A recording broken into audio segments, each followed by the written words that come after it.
Alright guys, welcome back to this learning module. Today we are going to learn about how do we display the table records that we have in our PostgreSQL table.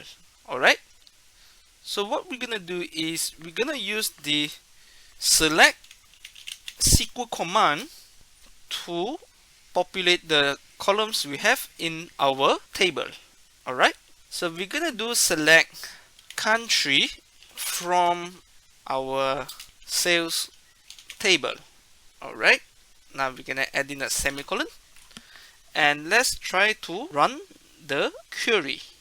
Alright, now we can see the country column has been populated, right?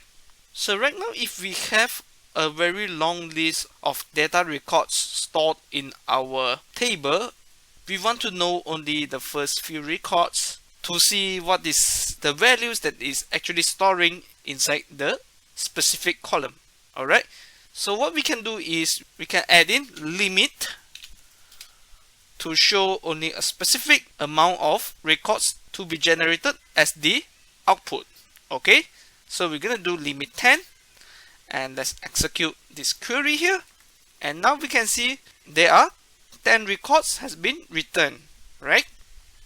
So when we are selecting the table name, this is actually non-case sensitive. Alright, so if I do country or in capitalized letters, alright, and let's try to run this query, I'm still getting the same results, right? Now let's try for the item type columns here, right? So let's type in item type all in small capital letters and let's try to run our table. Now it returns error because columns with double quotes here, it has to read the exact capitalization that has been stored in our table, right? So it has to be capital I and a capital T. Alright, now let's run this query again, and right now we can see our item type and also country has been generated in our data output, right?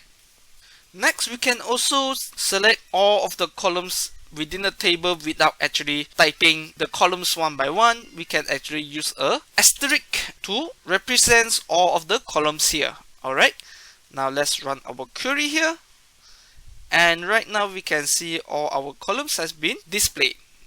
Okay, so yep, that's all about the lesson on how do we generate the records within our table using the select statement. And in the next tutorial, we're gonna take a look on how do we use the where filter to filter a specific records in our table. Okay, so thanks for watching this video and I can't wait to see you in the next module. Thanks and bye bye.